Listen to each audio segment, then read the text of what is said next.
شروع میں یہ حکم تھا کہ رات میں سونے سے پہلے جتنا کھانا چاہو کھا لو، سونے سے پہلے جتنا کھانا ہو کھا لو، سو گئے کھانا پینا بند۔ اب اگلے دن مغرب کے وقت ہی چالو ہوگا۔ تو ہوا یہ کہ صحابی رسول تھے، کھیت میں کام کرتے تھے، وہ گھر آئے روزہ افطار کر کے، عورت سے کہا اپنی کہ لائیے کھانا لائیے، تو انہوں نے کہا کہ تھوڑا سا گرم کر دیں یا بنا دیں، جو بھی تھا وہ اس میں لگ گئی۔ یہ تھکے آ رہے تھے، لیٹے تو ان کی نیند لگ گئی۔ اب عورت جب کھانا بنا کر لے کر آئیں تو کہا کہ کھانا کھا لیجیے، تو کہا کہ اب تو یہ کھانا میرے لیے حرام ہو گیا، میرا روزہ چالو ہو گیا، میں روزہ رکھوں گا، کھانا کھا ہی نہیں سکتا۔ یہ حکم تھا نا پہلے باقاعدہ، تو دوسرا روزہ بھی۔ ویڈیو کو لائک کریں اور ہمارے چینل نور اسلام کو سبسکرائب کریں ایسے ہی ایمان افروز بیان سننے کے لیے۔ السلام علیکم ورحمۃ اللہ وبرکاتہ۔ نحمده ونصلي ونسلم على رسوله الكريم، اما بعد فاعوذ بالله من الشیطان الرجیم، بسم اللہ الرحمن الرحیم۔ یا ایھا الذین آمنوا کتب علیکم الصیام کما کتب علی الذین من قبلکم لعلکم تتقون۔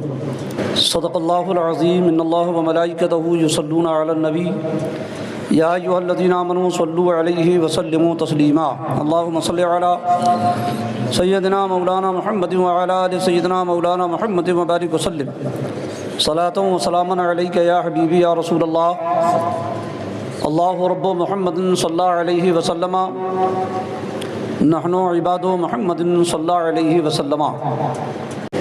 مرادیں مل رہی ہیں، شاد شاد ان کا سوالی ہے، لبوں پر التجا ہے، ہاتھ میں روزے کی جالی ہے۔ فقیرو بے نواؤ اپنی اپنی جولیاں بھر لو، رمضان شریف آ رہا ہے۔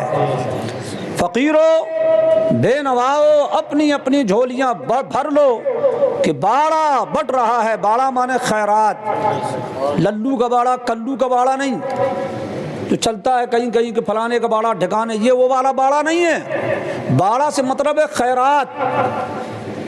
فرماتے ہیں فقیرو بے نواؤ اپنی اپنی جھولیاں بھر لو۔ اب جسے بھرنا ہی نہیں ہے، جس کے لیے رمضان شریف کا مہینہ عام مہینوں کی طرح آیا گیا، اس کے لیے کیا ہے؟ جس طرح وہ دوسرے مہینوں میں مسجدوں سے قریب نہیں تھا، اس مہینے میں بھی قریب نہیں، اس کے لیے کیا ہے؟ جس طرح دوسرے مہینے میں اس نے خدا کو نہ یاد کیا نہ خدا کا خوف کیا، اس کے لیے رمضان بھی چلا گیا، اس کے لیے کیا ہے؟ جسے جھولیاں بھرنا ہے، جسے اپنے دامن کو بھرنا ہے، اللہ نے اپنے فضل و کرم سے رمضان عطا کر دیا۔ فقیرو بے نواؤ اپنی اپنی جھولیاں بھر لو کہ باڑا بٹ رہا ہے، فیض پر سرکار عالی ہے۔ رمضان ہو یا شب قدر ہو یا شب برات ہو، سب میں جو صدقہ بٹ رہا ہے وہ مصطفیٰ جان رحمت کا صدقہ بٹ رہا ہے، حضور ہی کا صدقہ بٹ رہا ہے۔ ورنہ ہم گنہگاروں، سیاکاروں، خطاکار، ہم بھی اللہ کے بندے ہیں۔ پچھلے دور میں جو انبیاء کے امتی تھے وہ بھی اللہ کے بندے ہیں، مگر لمبی لمبی عبادت کرتے وہ تب بھی اتنا ثواب نہیں پاتے تھے۔ اس امت کو رب ذوالجلال نے یہ شان عطا فرمائی ہے کہ یہ اس کا عمل کم ہے مگر ثواب ان امتوں سے کہیں زیادہ ہے۔ سبحان اللہ۔ ہزاروں سال جنہوں نے عبادت کی، اس کے باوجود وہ ثواب حاصل نہ کر سکے جو اس امت کو اللہ تعالیٰ ایک رات کی عبادت میں ثواب عطا فرماتا ہے۔ تو یہ کس کا صدقہ ہے؟ رسول پاک علیہ السلام کا صدقہ ہے۔ یا رسول اللہ، یا حبیب اللہ، امام اہل سنت ارشاد فرماتے ہیں یا رسول اللہ، خلق کے حاکم ہو تم، رزق کے قاسم ہو تم، جو ملا تم سے ملا، تم پہ کروڑوں درود، تم ہو جواد و کریم، تم ہو رؤوف و رحیم، بھیک ہو داتا عطا، تم پہ کروڑوں دو۔ اللہ تعالیٰ فضل فرمائے، اگلا 24واں گھنٹہ جب آئے گا تو ہم لوگ تراویح پڑھ کر انشاءاللہ گھر میں آ چکے ہوں گے، نہیں ہے؟ 10 بجے گھر تراویح، عام طور سے 10 بجے تراویح مکمل ہو جائیں گی۔ تو اگلا 24واں گھنٹہ جب آئے گا تو الحمدللہ ہم قرآن پاک کے کوئی 2 پارے کوئی 1.5 پارے سن کر اپنے اپنے گھروں میں آ چکے ہوں گے۔ اللہ اکبر۔ قرآن شریف کے تلاوت کا حال کیا ہے؟ حضور نے فرمایا ایک حرف پڑھنے میں اللہ تعالیٰ ایک نیکی عطا کرتا ہے، اور پھر اس نیکی کو اللہ تبارک و تعالیٰ ہر حرف کے بدلے اللہ تبارک و تعالیٰ 10 نیکی عطا فرماتا ہے۔ الف لام میم اگر آپ نے پڑھا، اللہ تعالیٰ نے آپ کو 30 نیکی عطا کی، اور ایک نیکی رمضان میں 70 نیکی کے برابر ہے۔ ایک نیکی رمضان میں 70 کے برابر ہے۔ اب 30 کو 70 سے گڑا کر لو۔ اسی طریقے سے آپ اندازہ لگاتے جائیے، مغرب کا وقت شروع ہوگا اور رمضان پوری شان و شوکت کے ساتھ تشریف لے آئے گا۔ مہمان ہیں ہم، میزبان ہیں ہم، میزبان ہے۔ عام طور سے مہمان کو کھلایا جاتا ہے، مگر یہ مہمان ایسا نرالا مہمان ہے، یہ میزبانوں کو کھلانے آیا ہے۔ سبحان اللہ، یہ ایسا نرالا مہمان ہے، یہ میزبانوں کو کھلانے کے لیے آ رہا ہے۔ اللہ تبارک و تعالیٰ اس میں رزق کو وسیع کر دیتا ہے، اس میں روزیوں کی اللہ تعالیٰ برکت بڑھا دیتا ہے، اس میں اللہ تبارک و تعالیٰ خیر کثیر نازل فرماتا ہے۔ یہ رمضان الحمدللہ تشریف لا رہا ہے، اللہ تعالیٰ اس کا حق ادا کرنے کی توفیق عطا فرمائے۔ ہاں یاد رکھیے، رسول پاک صلی اللہ علیہ وسلم رمضان شریف میں ممبر پر تشریف لائے، صحابہ کرام بھی بیٹھے ہوئے ہیں۔ حضور صلی اللہ علیہ وسلم نے فرمایا، برباد ہو گیا وہ شخص جس نے میرا نام سنا اور مجھ پر درود نہ بھیجا۔ رسول پاک علیہ السلام جب ممبر پر چڑھنے لگے تو پہلے ممبر پر آپ بیٹھے تو فرمایا آمین، دوسرے ممبر پر چڑھے فرمایا آمین، تیسرے پر فرمایا آمین۔ بعد میں صحابہ نے پوچھا کہ یا رسول اللہ آپ نے آمین کہا، تو حضور صلی اللہ علیہ وسلم نے ارشاد فرمایا میرے پاس جبریل آئے اور انہوں نے دعا کیا۔ جب پہلی ممبر پر میں بیٹھا تو عرض کیا یا رسول اللہ برباد ہو جائے وہ شخص جو آپ کا نام سنے اور آپ پر درود نہ بھیجے۔ حضور فرماتے جیسے ہی اس نے یہ جبریل نے یہ کہا، ہم نے کہا آمین۔ سبحان اللہ، مطلب یہ ہوا کہ حضور کا نام سن کر درود نہ پڑھو تو برباد ہو جاؤ گے، کام ختم۔ دعا کی ہے جبریل امین ہے اور آمین کی ہے مصطفیٰ جان رحمت نے، مقبول ہی مقبول ہے۔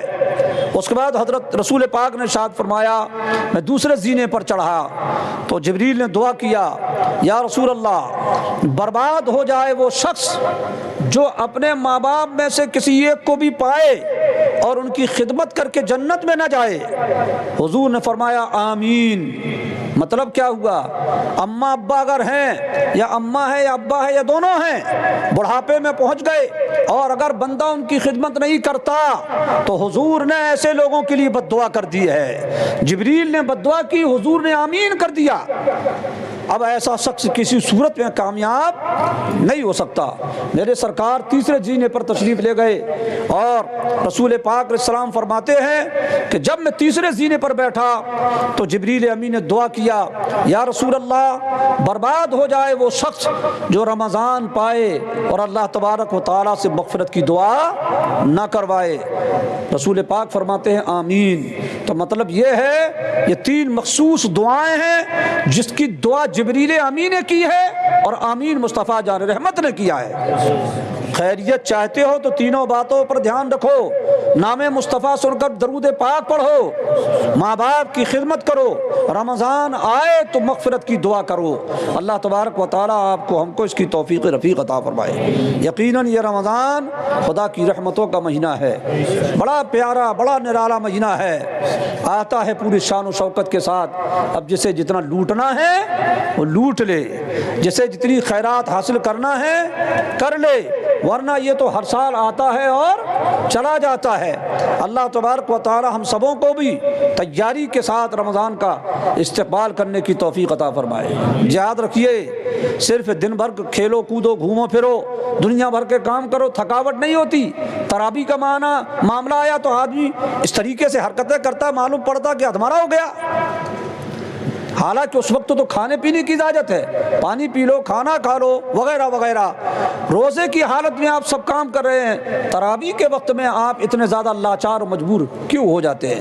اللہ تعالیٰ رمضان شریف میں روزے رکھنے کی توفیق عطا فرمائے اور تراویحوں میں بھی حاضری کی توفیق عطا فرمائے۔ یہ مجاہدہ ہے، مجاہدہ، یہ پبلک والا مجاہدہ ہے، یہ عوامی مجاہدہ ہے۔ اللہ والوں کا مجاہدہ تو 12 مہینہ ایک سا، اتنا سا کھایا دن بھر روزے سے۔ حضور نے کہا ہے کہ سحری کر کے روزہ رہنا، اس لیے تھوڑا سا کھا لیا بس۔ حضور نے کہا کہ روزہ افطار کرنا سنت، اس لیے تھوڑا سا کر لیا بس۔ اگر یہ سنت نہ ہوتا تو وہ افطار بھی نہ کرتے، سحری بھی نہ کرتے۔ اب بتائیے، کنٹینیو روزہ رہ رہے ہیں اللہ والے، اور 2 گھونٹ پانی ایک کھجور سے روزہ افطار کر لیا اور اسی سے سحری بھی کر لیا صبح۔ یہ کوئی کھانا ہے؟ یہ کوئی کھانے پینے کی اس میں ہے؟ مگر یہ حضور کی سنت ہے، سنت رسول پر عمل کرنے کے لیے اللہ کے ولی اس طریقے کے کام کرتے، ورنہ ان کی ریاضت اور مجاہدات بڑے سخت ہوتے۔ ریاضت مجاہدات مطلب اپنے بدن کو اللہ کی عبادت میں پیر دینا، بدن کو تکلیف میں ڈال دینا خدا کی عبادت میں، بدن کو مشقت میں ڈال دینا خدا کی عبادت میں، یہ ہے مجاہدہ۔ اور اللہ والوں نے اتنا زیادہ اپنے بدن کو پیر ڈالا ہے کہ جو شیطان ہوتا ہے نا اندر بہکانے والا، وہ خود ہی تھک کے بھاگ جایا کرتا تھا ان کے پاس سے۔ تو یہ رمضان جو ہے یہ عوامی مجاہدہ ہے۔ اللہ تعالیٰ نے روزہ بھی رکھوایا آپ سے۔ اگر ان نفلی روزہ رکھ دیتا اللہ کہ رمضان میں روزہ رکھنا نفل ہے، تو کتنے لوگ رہ پاتے؟ سب لوگ رہتے نہیں رہ پاتے۔ اگر نفل روزہ بنا دیتا اللہ تو کچھ بندے رہ ہی نہ پاتے، اسی اللہ نے اس کو فرض کا درجہ دیا، رہنا ہی پڑے گا۔ اور اس کے بعد دیکھو 11 مہینہ جو ہے تو 17 رکعت پڑھو چلے آؤ، اس میں 20 رکعت اور زیادہ پڑھوایا۔ یہ ریاضت اور مجاہدہ ہے۔ یہ رمضان ہمیں اپنے آپ کو ریاضت و مجاہدات کا جو کہتے ہیں کہ جس کو ریاضت و مجاہدات کا مزہ لو، کہ اللہ والے کس طریقے سے ریاضت اور مجاہدات کرتے تھے۔ ہم نے سنا ہے بس کہ غوث اعظم نے 40 سال عشاء کی نماز سے وضو سے فجر کی نماز پڑھی، سن لیا سنا دیا بات ختم۔ کبھی غور کیا؟ کبھی غور کیا آپ نے؟ عشاء کیا وضو بنایا اور فجر کی نماز اسی سے پڑھی؟ کبھی غور کیا آپ نے کہ چلو ہم بھی کر کے ہم دیکھتے ہیں کبھی ایسا؟ کبھی غور نہیں کیا اپن نے، نہ اپن نے کبھی ایسا کیا۔ جس دن ہم کریں گے یہ تب سمجھ میں آئے گا اللہ اکبر، کیا مقام غوث اعظم ہے، کیا مقام غریب نواز ہے، کیا مقام امام اعظم ہے۔ ہم لوگ صرف سنا کر دیتے ہیں۔ اللہ تعالیٰ نے ان بزرگوں کی یاد دلانے کے لیے بھی رمضان شریف میں آپ پر روزہ فرض کیا۔ 1 مہینہ روزہ رکھو۔ یقیناً بندہ جب روزہ رکھتا ہے نا تو اس کو سمجھ میں آ جاتا کہ ہاں رمضان کیا ہے، عبادت اور ریاضت اور مجاہدات کیا ہیں۔ رمضان شریف جو ہے اللہ تعالیٰ کے فضل و کرم کا مہینہ ہے۔ اللہ تبارک و تعالیٰ نے اپنے فضل و کرم سے یہ بندوں کو عطا فرمایا۔ اب بندوں کو چاہیے کہ وہ اس کی قدر کریں۔ جیسے رسول پاک صلی اللہ علیہ وسلم نے سے صحابہ نے پوچھا تھا کہ یا رسول اللہ، سفر کی حالت میں نماز جو ہے قصر کرنے کا حکم تھا، تو اس دور میں دشمنوں کا خوف تھا، ڈر تھا، جنگ ہو رہی تھی، اس وجہ سے نماز کو آدھا کرنے کا حکم دیا گیا۔ یا رسول اللہ، آج تو ہمیں اس قسم کا کوئی خوف ہے ہی نہیں ہے، ہم تو بالکل بہترین اپنے ہی سادن سے سفر کر رہے ہیں، کوئی خوف نہیں ہے، سفر بالکل آسانی کے ساتھ ہو رہا ہے، اب کیا ضرورت ہے کہ ہم نماز کو قصر کریں؟ اب تو کوئی ایسی ایمرجنسی بھی نہیں ہے۔ تو حضور نے ارشاد فرمایا کہ اب ایسا کام تو نہیں ہے، مگر یہ اللہ تعالیٰ نے تمہیں تحفہ عطا فرمایا ہے، تمہیں چاہیے کہ اللہ کا تحفہ قبول کرو۔ ورنہ عقل یہ چاہتی ہے کہ 4 رکعت کی 2 رکعت کیوں پڑھیں؟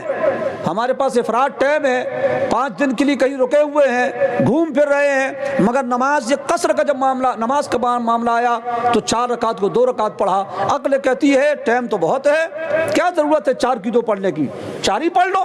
مگر قرآن اور حدیث رسول پاک علیہ السلام نے فرمایا نہیں، اللہ نے جو تمہیں جو تحفہ عطا کیا ہے اس کی قدر کرو۔ تو یہ رمضان اللہ تبارک و تعالیٰ کی طرف سے ہمیں تحفے کی شکل میں عطا فرمایا گیا۔ فرمایا اللہ تعالیٰ نے دوسرا پارہ ہے، یا ایھا الذین آمنوا، اے ایمان والو، اے ایمان والو۔ کس کو کہا اللہ نے؟ ایمان والوں کو۔ ایمان والے سن رہے ہیں نا، اے ایمان والو، یا ایھا الذین آمنوا کتب علیکم الصیام، اے ایمان والو تم پر روزے فرض کیے گئے۔ تو جو اہل ایمان ہے وہ مخاطب ہے اور اس پر روزہ ضروری بھی ہے۔ کما کتب علی الذین من قبلکم، جس طرح تم سے پہلے لوگوں پر روزے فرض کیے گئے۔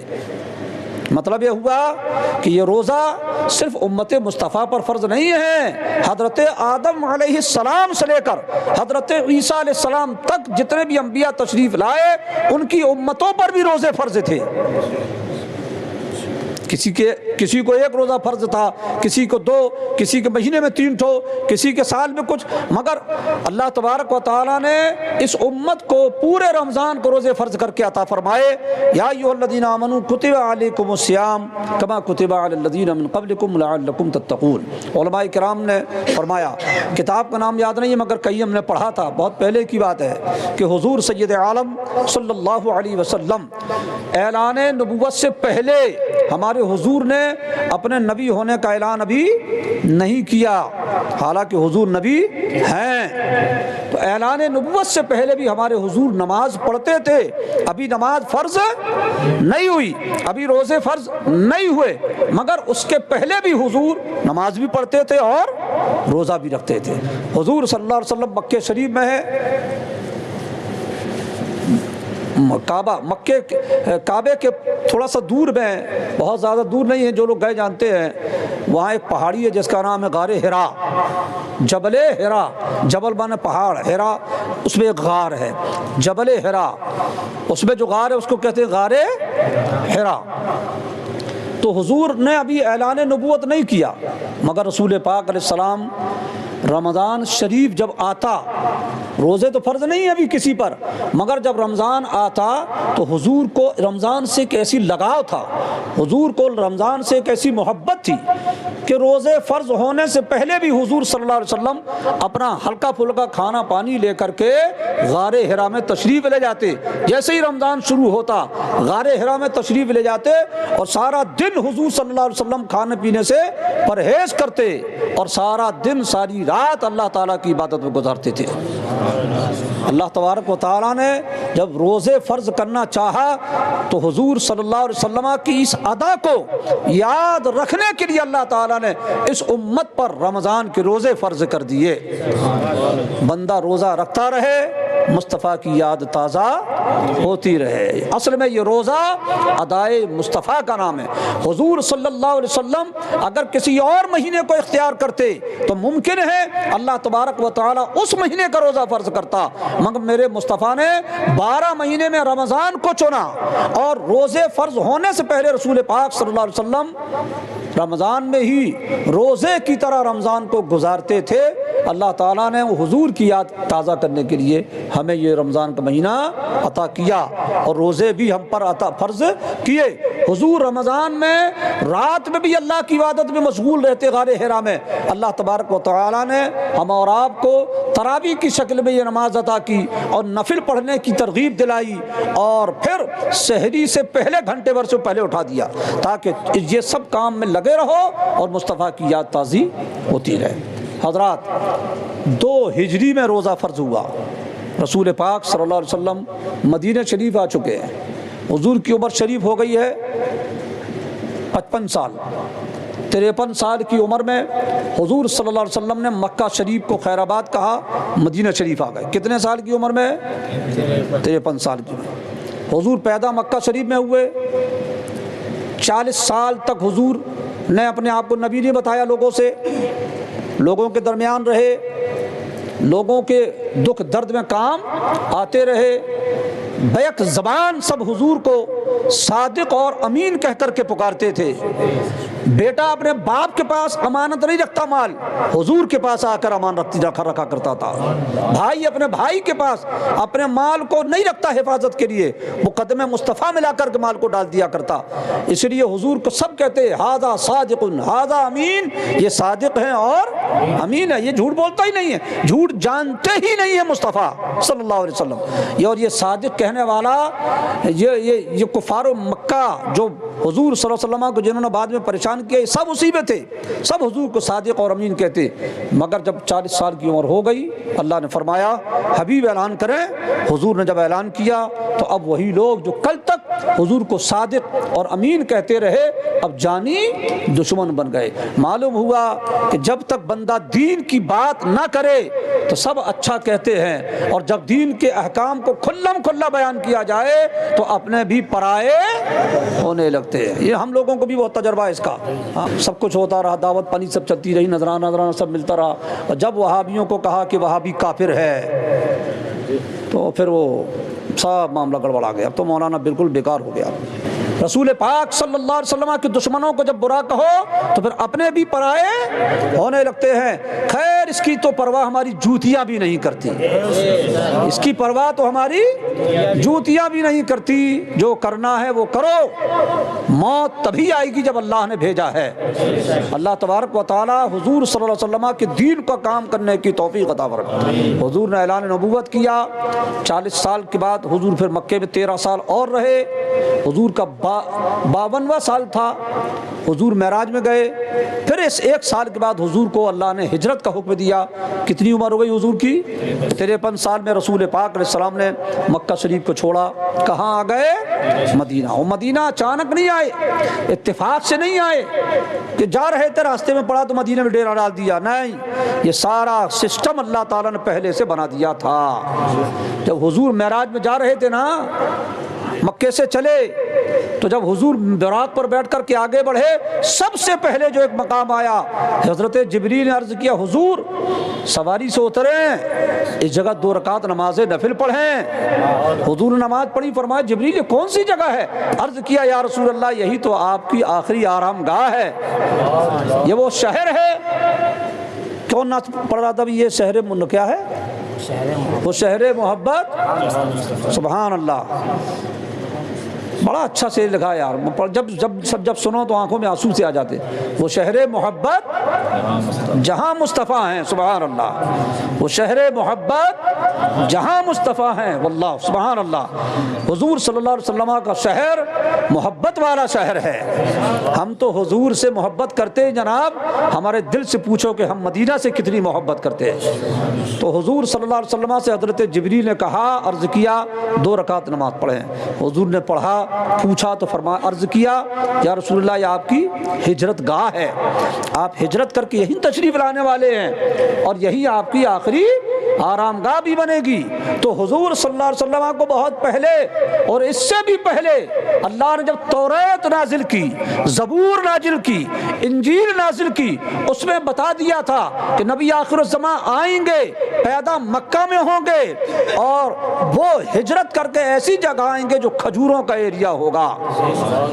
پوری دنیا میں سروے کر لیجئے، مدینے سے زیادہ کھجوریں کہیں نہیں ہیں۔ اب کوئی کھیتی کرنے لگے آج کے زمانے میں وہ بات الگ ہے، مگر سب سے زیادہ تو رسول پاک صلی اللہ علیہ وسلم ہجرت کر کے مدینہ المنورہ تشریف لائے، اور حضور صلی اللہ علیہ وسلم کو آئے ہوئے ابھی 1 سال ہوا تھا کہ روزے فرض ہوئے۔ تو حضور کی عمر اس وقت کتنی کہلائی؟ 53 سال، نہیں بھائی 55 سال، 2 ہجری میں روزے فرض ہوئے۔ حضور کی عمر کتنی ہو گئی؟ 55 سال۔ مہینہ کون سا تھا؟ یہی والا جو چل رہا ہے۔ کون والا؟ شعبان والا۔ حضرت شعبان تھے اور رمضان کے روزے فرض کیے گئے۔ 10 شعبان کو اللہ تعالیٰ نے حضور سے فرمایا محبوب 1 مہینہ کا روزہ امت پر فرض کیا جاتا۔ سبحان اللہ۔ شروع میں جو ہے صرف یوم عاشورہ کا روزہ فرض ہوا، یوم 1 روزہ، بس سال بھر میں 1 روزہ۔ کچھ لوگ کہیں گے یار بڑا مزہ تھا ایک ہی ٹھوک رہے، پھر اللہ نے اس کو نفل بنا دیا۔ اب سال بھر میں ہر مہینے کے 3 روزے فرض کیے گئے۔ پہلے سال میں صرف یوم عاشورہ بس، اور اب اللہ نے اسے نفل بنایا، ہر مہینے کے 3 روزے فرض کر دیے۔ ہر مہینے کے 3 کو 12 سے گڑا کرو کتنے ہو گئے؟ ہاں مگر 3 رہے نا، ہر مہینے کے 3، 13 14 15، اس کو کہتے ہیں ایام 20۔ ایام 20 یعنی روشن دن والے روزے، ان میں چاند جو ہے وہ ذرا تیز ہوتا ہے، یعنی روشنی اس کی تیز ہوتی ہے، اس کو ایام 20 کہتے ہیں۔ ہر مہینے کے روزے 3 روزے فرض ہوئے اس امت پر، پھر اللہ تعالیٰ نے ان روزوں کو بھی نفل بنا دیا، اور پھر اللہ تبارک و تعالیٰ نے 1 مہینے کے رمضان کے مکمل روزے فرض کر دیے۔ شروع میں یہ آپشن تھا، روزہ رکھو یا ہر روزے کے بدلے ایک فطرہ دے دو۔ شروع میں بیمار ہو، کمزور ہو، بوڑھا ہو، جوان ہو، کوئی بھی ہو، روزہ رکھ لو یا ایک فطرہ دے دو، تو آپشن تھا۔ پھر یہ ختم، اب فطرہ دینے والا کام جس کو فدیہ کہتے ہیں، یہ ہو گیا کن کے لیے؟ شیخ فانی، ایسا بوڑھا کہ اب اس کے اندر طاقت آنے کی گنجائش نہیں ہے، زندہ ہے، بوڑھا بہت ہو گیا ہے، روزہ رکھ نہیں سکتا، آگے طاقت آ نہیں سکتی، تو اب اللہ تبارک و تعالیٰ نے ایسے لوگوں کے لیے کہا کہ روزہ رکھ نہیں سکتے، یہ ہر روزے کے بدلے میں ایک فطرہ کی رقم دیتے جائیں، مگر جوان کو، پھٹ پھاٹ آدمی کو روزہ رکھنا پڑے گا۔ فدیہ کا کام ہر کسی پر نہیں، صرف انہی کے لیے بس۔ اور جن لوگوں پر روزے فرض ہیں، رمضان میں کسی وجہ سے اگر چھوٹ گئے تو وہ فدیہ نہیں دے سکتے، بعد میں ان کو بعد میں اس کی قضا کرنا پڑے گا۔ جیسے عورت حاملہ ہے، ظاہر سی بات ہے، اس حالت میں عورتوں کو روزہ رکھنا بہت بڑی دشواری کا کام ہے۔ اللہ تبارک و تعالیٰ نے فرمایا بعد میں رکھو، ان دنوں میں اگر روزہ رکھنا دقت ہے تو بعد میں رکھو، مگر معاف نہیں ہے۔ اسی طرح عورت دودھ پلا رہی بچے کو، ظاہر سی بات ہے خون جگر پلاتی ہیں عورتیں، تو اب وہ کمزوری زیادہ آ جائے گی، بہت زیادہ کمزوری آ جائے گی، دقت پڑ جائے گی، تو فرمایا گیا کہ اگر تکلیف ہے تو روزہ چھوڑ دو رمضان، یعنی اس بیچ میں رمضان آ گیا تو روزہ رہنے دو، جب یہ حالت ختم ہو جائے اور صحت رہے تب جا کر کے روزہ رکھو۔ جی ہاں، اسی طرح ماہواری کے دنوں میں جو عورتوں کے روزے قضا ہوئے ان کو بعد میں رکھنا پڑے گا۔ یہ فدیہ دینے سے کام نہیں چلے۔ فدیہ صرف کون دے سکتا ہے؟ جو بوڑھا ہو گیا ہو، جس کے اندر آگے بھی طاقت نہیں ہے اس کو۔ مگر شروع میں کیا آپشن تھا؟ روزہ رکھو یا فدیہ۔ فدیہ ختم ہو گیا، ایک ہو گیا۔ اب آئیے آگے، شروع میں یہ حکم تھا کہ رات میں سونے سے پہلے جتنا کھانا چاہو کھا لو، سونے سے پہلے جتنا کھانا ہو کھا لو، سو گئے کھانا پینا بند۔ اب اگلے دن مغرب کے وقت ہی چالو ہوگا۔ تو ہوا یہ کہ صحابی رسول تھے، کھیت میں کام کرتے تھے، وہ گھر آئے روزہ افطار کر کے، عورت سے کہا اپنی کہ لائیے کھانا لائیے، تو انہوں نے کہا کہ تھوڑا سا گرم کر دیں یا بنا دیں، جو بھی تھا وہ اس میں لگ گئی۔ یہ تھکے آ رہے تھے، لیٹے تو ان کی نیند لگ گئی۔ اب عورت جب کھانا بنا کر لے کر آئیں تو کہا کہ کھانا کھا لیجئے، تو کہا کہ اب تو یہ کھانا میرے لیے حرام ہو گیا، میرا روزہ چالو ہو گیا، میں روزہ رکھوں گا، کھانا کھا نہیں سکتا۔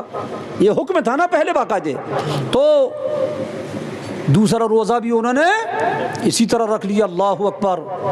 اب دوسرے دن پھر روزے کی حالت میں کھیت میں کام کر رہے تھے، کام کرتے کرتے وہ بے ہوش ہو گئے۔ کیا معمولی معاملہ تھوڑی ہے یہ، بے ہوش ہو گئے۔ انہیں اٹھا کر حضور کی بارگاہ میں لایا گیا، مسئلہ پوچھا گیا، حضور کو جب یہ بتایا گیا تو حضور صلی اللہ علیہ وسلم کو حضور کے دل اطہر میں تکلیف ہوئی، حضور کو غم ہوا، اللہ میری امت میں آسانیاں پیدا کر دے۔ اللہ تبارک و تعالیٰ نے قرآن شریف میں آیت نازل کی اور فرمایا کلوا واشربوا حتی یتبین لکم الخیط الابیض من الخیط الاسود من الفجر، جس کا مفہوم یہ ہے کھاؤ پیو فجر کا ٹائم شروع ہونے تک۔ سبحان اللہ، کھاؤ پیو فجر کا ٹائم شروع ہونے تک، ختم ہونے تک نہیں، فجر کا ٹائم ختم ہونے تک نہیں، شروع ہونے تک۔ یہ مفہوم میں نے بیان کیا، سمجھے؟ ہاں، فجر کا ٹائم شروع ہونا، اذان نہیں، اذان تو لیٹ ہوتی گئی نہیں، وہی مسئلہ بیان کریں گے ابھی۔ فجر کا ٹائم شروع ہونے تک یعنی سحری کے اینڈ تک کتنا بڑا آفر مل گیا۔ اب ظاہر سی بات ہے کہ بہت جو لوگ سو گئے اٹھ کر کے کھائیں، جیسے اپن لوگ کرتے ہیں، مغرب بعد بھی کھاتے ہیں تھوڑا سا بہترین طریقے کا انتظام کر کے، اور پھر عشاء کے بعد تو لیگ پیس اور جو ہے دنیا بھر کا سب چلتا ہے، جو بچا کچا ہے وہ پھر قائم ہے سحری میں۔ اللہ تبارک و تعالیٰ لمٹ سے کھانے پینے کی توفیق عطا فرمائے۔ بزرگوں نے کہا ہے کہ اجازت تو ہے آپ کو، بالکل اجازت ہے، مغرب بعد کھا لیجئے، عشاء بعد کھا لیجئے، رات بھر کھائیے، مگر اس میں روزے کا مزہ نہیں ہے۔ جو روزہ اللہ تعالیٰ چاہتا ہے، چاہتا کا مطلب اللہ تعالیٰ نے جس روزے کا تمہیں حکم دیا ہے، شریعت میں روزہ تو مکمل ہے، مگر اللہ تبارک و تعالیٰ تمہیں بھوکا پیاسا دیکھنا چاہتا ہے، تمہیں کمزور دیکھنا چاہتا ہے۔ اور ظاہر سی بات جب اتنا بھینکر دبا دبا کے ہم کھائیں گے تو وہ کمزوری ہمیں محسوس نہیں ہوگی۔ پورا کوٹا کر لیا دن بھر کا، تو بھوک لگنے والا کام 12-1 بجے تک بھوک لگتا ہی نہیں ہے، 2-4 گھنٹہ بھوکے رہے پھر دوبارہ شروع کر دیا۔ اللہ تبارک و تعالیٰ یہ چاہتا ہے مختصر افطار کر لو، مختصر کھانا کھا لو، دوسرے دن پھر تمہیں اس کی نقاہت اور کمزوری بنی رہے، کیونکہ بندہ جب اس حال میں اپنے رب کو پکارتا ہے نا تو اللہ تبارک و تعالیٰ کو بڑا پیار آتا ہے اس کے بعد۔ اس کی مثال آپ کو دے دوں میں، کوئی مجرم ہو اور جس کا جرم اس نے کیا ہے، اس کے سامنے وہ بالکل نقاہت و کمزوری کے ساتھ ہاتھ جوڑ کر، بالکل بے بسی کے ساتھ سامنے آ کر اگر اس سے ہاتھ جوڑ کر کے معافی مانگتا ہے، اس کے سامنے گرتا ہے، پڑتا ہے، روتا ہے، گڑ گڑاتا ہے، تو بڑا سے بڑا سخت دل بھی نرم ہو جایا کرتا ہے۔ یہ تو میں نے سمجھانے کے لیے کہا، رب کی ذات تو بہت عرفہ والا ہے، یہ تو کوئی سوال ہی نہیں ہے۔ رب العالمین کی ذات ان تمام مثالوں سے منزہ ہے، مگر دل ذہن میں اتارنے کے لیے بات ہم نے کہی۔ اسی طرح روزہ دار بھوکا پیاسا کمزور ہے، حلق چپک رہا ہے، بولنے کی طاقت نہیں ہے، بھوک پیاس سے بالکل نڈھال ہو چکا ہے، اور پھر بھی اپنے رب کی بارگاہ میں جب بندہ ہاتھ اٹھاتا ہے تو اللہ تعالیٰ اپنے فضل و کرم سے اسے عطا فرما دیتا ہے۔ اللہ تعالیٰ کو ایسے بندے کی ایسی ادا کو پسند کرتا ہے۔ اللہ تبارک و تعالیٰ بہرحال ہم اور آپ کو صراط مستقیم پر چلنے کی توفیق عطا فرمائے۔ تو حضور نے اللہ سے عرض کیا کہ پروردگار، عرض کیا کیا بلکہ خیال آیا میری امت پر آسانی ہو۔ اللہ تعالیٰ نے فرمایا کلو واشربو، کھاؤ رات بھر، سحری کا ٹائم ختم ہونے تک۔ اب سہولت ہم لوگوں کو اس میں مل گئی، اور اگر یہ نہ ہوتا تو حقیقت میں آج بڑا پریشان ہو جاتا بندہ۔ معلوم مغرب کے بعد کھا لیتا، بس اس کے بعد پھر دوسرے دن پھر مغرب میں، تو یہ روزہ کتنے گھنٹے کا ہو جاتا؟ 24 گھنٹے کا ہو جاتا پورا، 1 گھنٹہ چھوڑ گیا اور بس۔ اللہ تعالیٰ نے اپنے محبوب کے صدقے میں یہ آسانیاں عطا فرمائی، سبحان اللہ۔ اللہ تعالیٰ حضور پر بے حد درود و سلام نازل فرمائے۔ تو اس طریقے سے روزے میں تبدیلیاں ہوتی رہی، اور آخر میں پھر یہ رمضان شریف کے روزے فرض، سحری رسول پاک نے سنت بنا دیا، افطار کو بھی سنت بنا دیا۔ کھائیں ہم اور اللہ تعالیٰ اس کھانے پر بھی ہمیں ثواب عطا کرتا ہے۔ روزہ رہنے پر تو ثواب سمجھ میں آتا ہے، بھوکے پیاسے اللہ تیرے لیے تو نے کہہ دیا، ہم نے مان کے ہم روزہ بھوکے پیاسے، اب ہم کھا رہے ہیں، اس میں کون سا ثواب؟ مگر حضور کہتے ہیں افطار کرو کراؤ اللہ تمہیں اس میں ثواب عطا فرمائے گا، سحری کرو اللہ تمہیں اس میں بھی ثواب عطا فرمائے گا۔ سحری کا پریکٹیکل بتائیں، بغیر سحری کے جو روزہ رہتے ہیں، کبھی کبھار ہو جاتا ہے دن بھر بڑی کمزوری لگتی ہے، اور سحری میں آپ بھلے ہی آدھا کپ چائے پی کر رہ جائیں، اللہ تبارک و تعالیٰ اتنی انرجی دیتا ہے اسے، تو یہ انرجی چائے کی نہیں ہے، اس کی کیا حقیقت آدھے کپ کی؟ فرمان مصطفیٰ پر عمل کی برکت ہے، یہ ہے حضور کے حکم پر تم نے جو عمل کیا ہے، اللہ تعالیٰ نے اس میں تمہیں وہ برکت عطا کی ہے کہ دن بھر تمہیں کوئی تھکاوٹ خاص محسوس نہیں ہوتی۔ اللہ تبارک و تعالیٰ حضور پر بے حد درود و سلام نازل فرمائے، اور ان کے صدقے میں ہمیں صراط مستقیم پر چلنے کی توفیق رفیق عطا فرمائے۔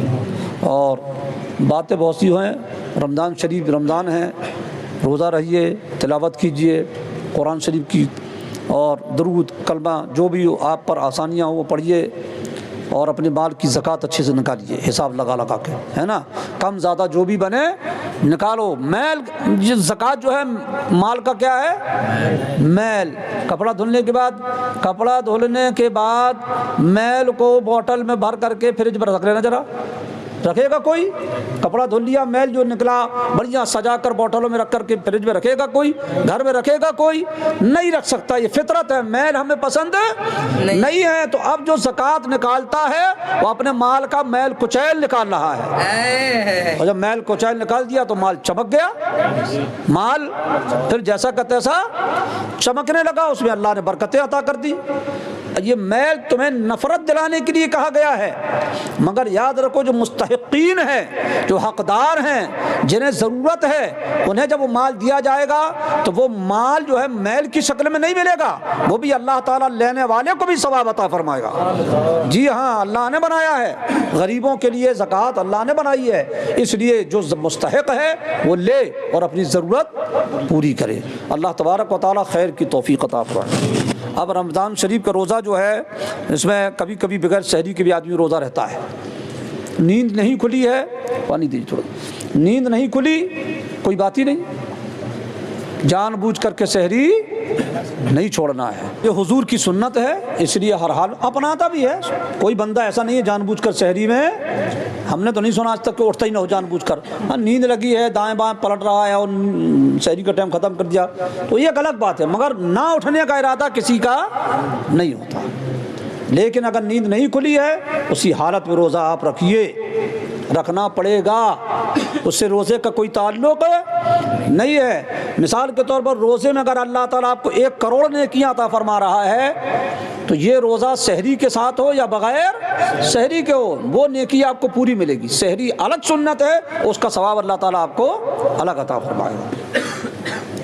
روزے کی حالت میں کوئی ایسا پرابلم آ گیا، انجیکشن لگوانے کی ضرورت پڑ گئی تو لگوا سکتے ہیں، اس سے روزہ نہیں ٹوٹتا۔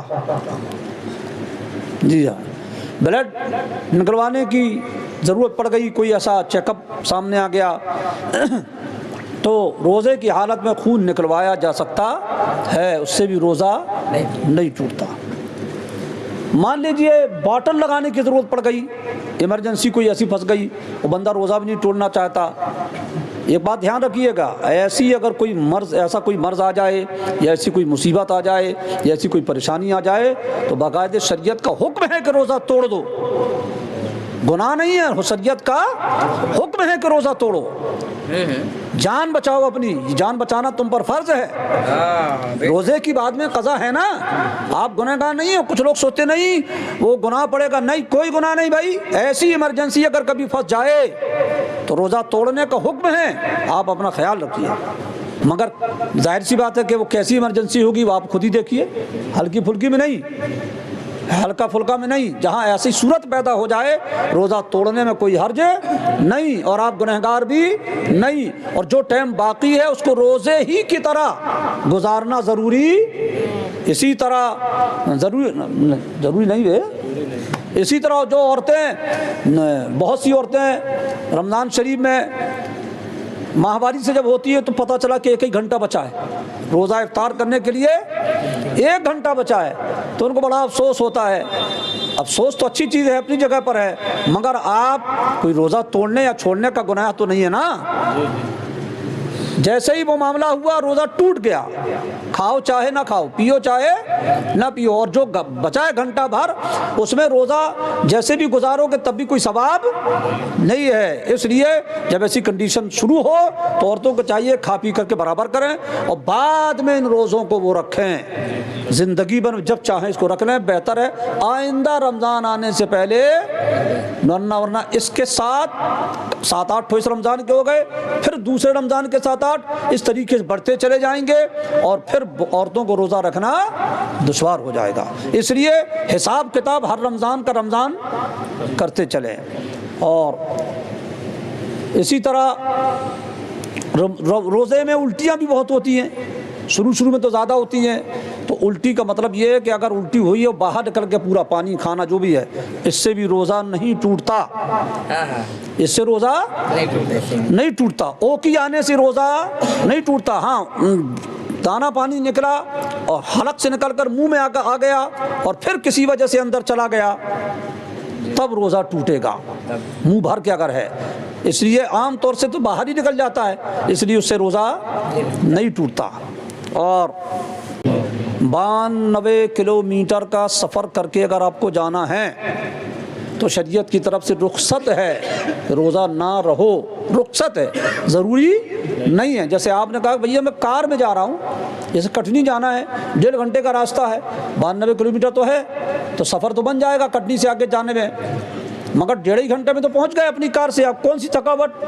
تو آپ اگر اس حالت میں بھی روزہ رکھنا چاہتے ہیں رکھ سکتے ہیں، لیکن نہیں رکھنا چاہتے ہیں تو شریعت کی طرف سے آپ کو رخصت بھی ہے، بعد میں آپ روزہ رکھیں، روزہ نہ رکھنے کا گناہ آپ کو نہیں ہے۔ مجھے امید ہے کہ یہاں جتنے لوگ بیٹھے سبھی لوگ روزہ رکھتے ہیں، سبھی لوگ امید ہے۔ الحمدللہ شہروں میں بہت بیداری ہے، اللہ کا شکر ہے، بہت بیداری ہے، اور لوگ نوجوان لڑکے ہمارے کام دام بھی کرتے ہیں اور روزہ بھی رکھتے ہیں، اللہ کا شکر ہے، ہمارے شہروں میں بہت بیداریاں ہیں، اور یہ دین ہے علماء اور حفاظ کی، یہ لوگ اپنے اپنے اعتبار سے اپنے دوستوں کو گائیڈ کر رہے ہیں، اور اللہ کا شکر ہے کہ نوجوانوں کے اندر اس کا جذبہ بھی بیدار ہے۔ اللہ تعالیٰ سلامت رکھے، اسی طرح ہر عبادت میں آگے بڑھنے کی کوشش توفیق رفیق عطا فرمائے۔ اس کی بنسبت آپ گاؤں دیہاتوں میں چلے جائیے، بڑا برا حال ہے، بڑا برا حال ہے۔ ہم لوگ تو جاتے آتے رہتے ہیں، مسجدیں ویران ٹائپ کی نظر آتی ہیں، اپنے یہاں کی مسجدیں دلہن کی طرح سجی نظر آتی ہیں، سبحان اللہ۔ اور پیسہ ہی سے کم نہیں ہے، پیسہ گاؤں والوں کے پاس بھی بہت رہتا ہے، جتنی مسجد ہے اس حساب سے پیسہ بہت ہے، اور باہر نکل کے بھی چاہیں تو انتظام کر لیں، مگر چونکہ وہاں سمجھانے والا کوئی حافظ نہیں، کوئی عالم نہیں، محلے میں کوئی ایسا ماحول نہیں، اس لیے ایسا ماحول رہتا۔ الحمدللہ شہروں میں مبشر بھائی جیسے آدمی موجود ہیں، علماء کرام، مفتیان کرام، حفاظ کرام کی ٹیم ہے، اللہ کا شکر ہے، اللہ ان سب کو جزائے خیر عطا فرمائے، اور ہمارا نوجوان بھی بہترین طریقے سے دین کی خدمت میں جذباتی ہے۔ کوئی بھی فنکشن، کوئی بھی پروگرام آتا ہے، ہم لوگ تو صرف آرڈر دیتے ہیں نا، کام تو آپ ہی لوگ کرتے ہیں نا، خدمت تو آپ ہی لوگوں کی رہتی ہے۔ اللہ تعالیٰ آپ سب کو سلامت رکھے۔ وآخر دعوانا الحمدللہ رب العالمین۔